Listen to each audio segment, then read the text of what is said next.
Gimbap is one of my favorite lunch menus at work. I buy gimbap in the morning, often on the way to work, and eat it with a cup ramen. Gimbap will be the most delicious dish among the most nutritious ones. The harmony, the balance of ingredients are extraordinary.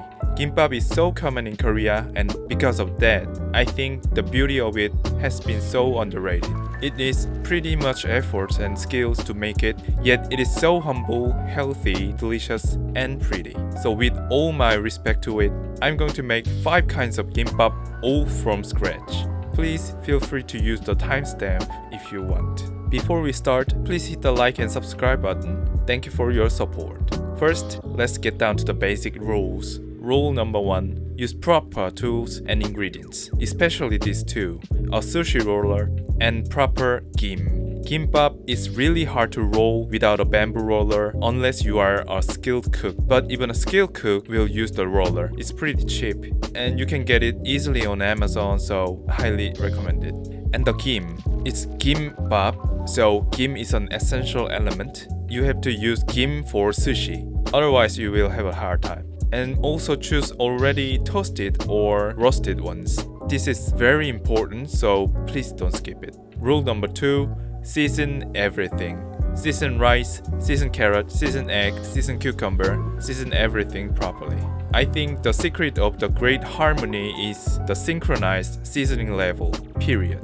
If you under or over season something, you will notice something wrong when you eat. So you have to add the salt to ingredients properly when you prepare them. If you are not sure about your sense, don't hesitate to taste and assess. These 2 rules are crucial to make a proper gimbap, so keep it in mind and let's begin.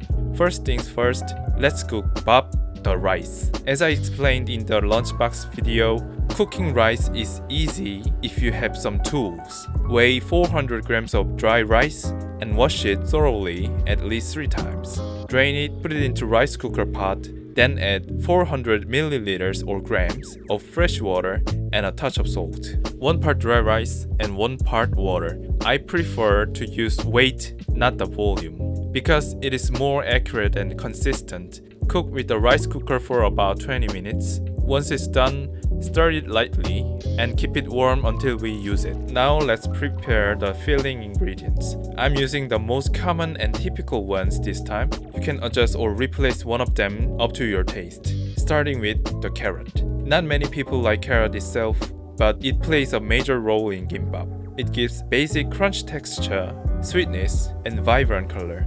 Cut it as thinly and evenly as possible. Then oil the non-stick pan and fry it about 3 to 4 minutes on a medium-high heat. Don't forget to season it, yeah? Next, cooked meat. In Korea, we have a ham made for gimbap. It is really convenient. As you see, it is easy to cut into a long strip. You can use any ham or sausage you want. Just like carrot, cut it thinly and evenly. I cut the ham strips one more time.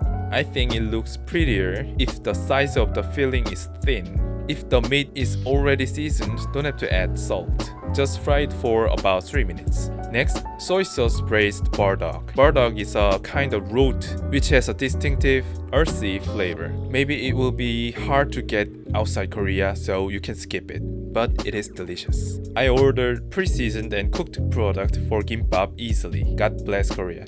Cut it into thin and long strips also. Next, the egg. Egg is a tricky part here. Crack the egg, season and whisk. On the non-stick pan, keep medium-low heat and oil the pan evenly. Then pour the egg thinly and flip it when it is just set. Take it out once it is all set. It could be rubbery if you cook it longer. I'm not perfect either. It needs skills, not much to explain. You have to experience it by yourself.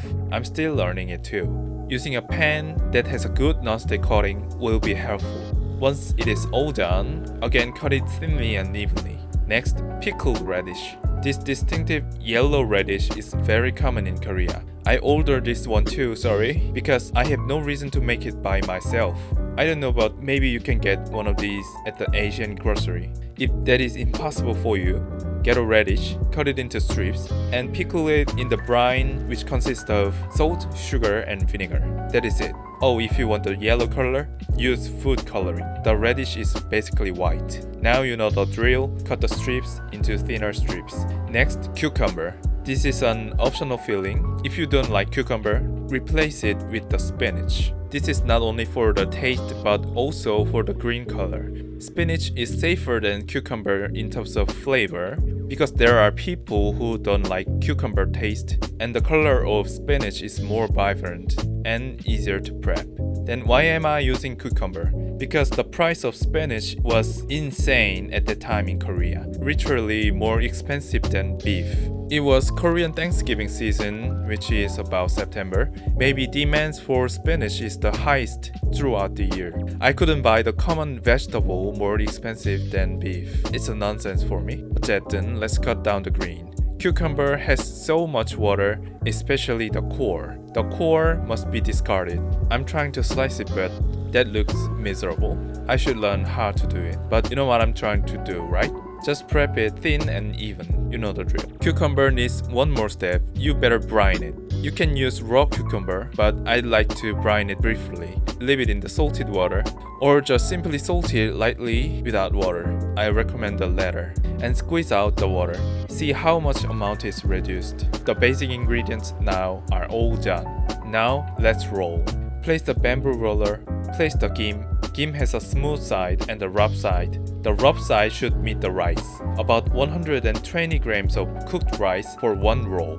And here is a hidden tip. The plastic vinyl gloves. The rice doesn't stick to it magically. I can say every restaurant uses the vinyl gloves to make gimbap. You will understand why you have to use it. Once you touch the rice without it, it's super sticky. Spread the rice evenly up to about 80% of the gim. And don't forget to mash a few grains of rice at the end of the gim. It will be a glue. It's important. Then let's stack the fillings. Carrot, ham, radish, burdock, cucumber, egg. I cannot tell how much to put it exactly. It is really hard to quantify. I had to say, but you have to use your senses. Now carefully lift up the roller while holding the ingredients. Take time, roll over while pressing it gently, trying not to let the fillings fall down. Let the front end meet the rear end. Wrap it with the roller and gently but firmly squeeze the roll. God, it is so hard to describe. Please replay many times if you are trying this. If this looks too difficult to follow, I have a solution. This method doesn't even need a bamboo roller, but it looks less pretty. You have to compromise. This time spread the rice all the way and don't stack the fillings, but spread. Lift up the front end and just simply roll all the way. If you don't care about the aesthetics, this method will be decent for you. Well done, it is all about the basics. So is it right? Hell no, Gimbap needs techniques. It will be a hard training, at least for me. And I'm also learning in real time. And now let's move on to the variation. Starting with the tuna mayo. It is the prestigious filling of all. It is the exact same recipe I used in Gimbap topping. 1 can or 200 grams of tuna, discard the liquid, 40 grams of mayo, 10 grams of sugar, and salt to taste. And mix well. It is so delicious on its own. Don't taste it too much. We have to use it for the fillings, yeah? My advice when stacking, increase the amount of cucumber.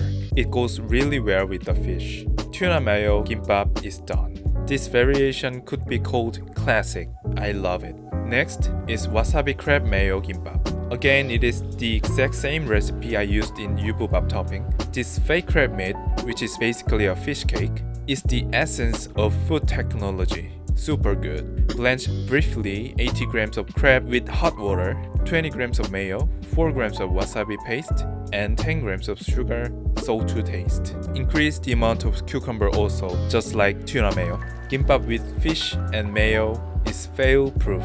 Now let's make something different, the soy egg gimbap. This variation is inspired by soy sauce egg rice, which is one of the simplest dishes in Korea. This time, I'm going to marinate the rice in advance. To rice, add soy sauce and sesame oil. You should add more soy sauce than me. It was too little. This variation has only one filling, of course the egg. You have to stack the egg a lot. because it is replacing all the other ingredients. If you don't want to prep thousands of filling ingredients, try this one. And the last variation for the highlight, the Jeyuk Gimbap. Jeyuk is a kind of spicy bulgogi, which I made a video for it already. Please check if you want more about it. I will use the same marinade recipe but special part of pork. It is called Jeyuk, which is a part somewhere around the neck.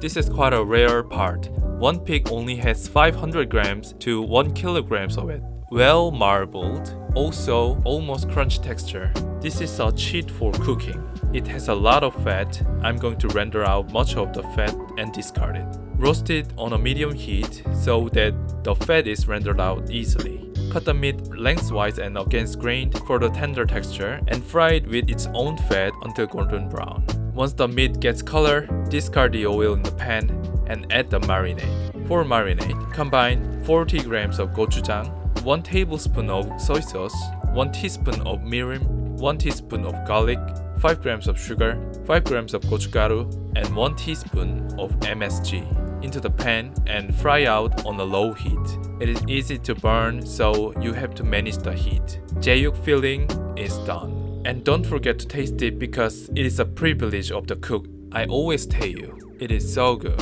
Only someone who cooks can taste this. You could never buy this taste. Same drill, gim and bap and filling. I like to add the meat as much as possible. Be generous with the filling. Look at that.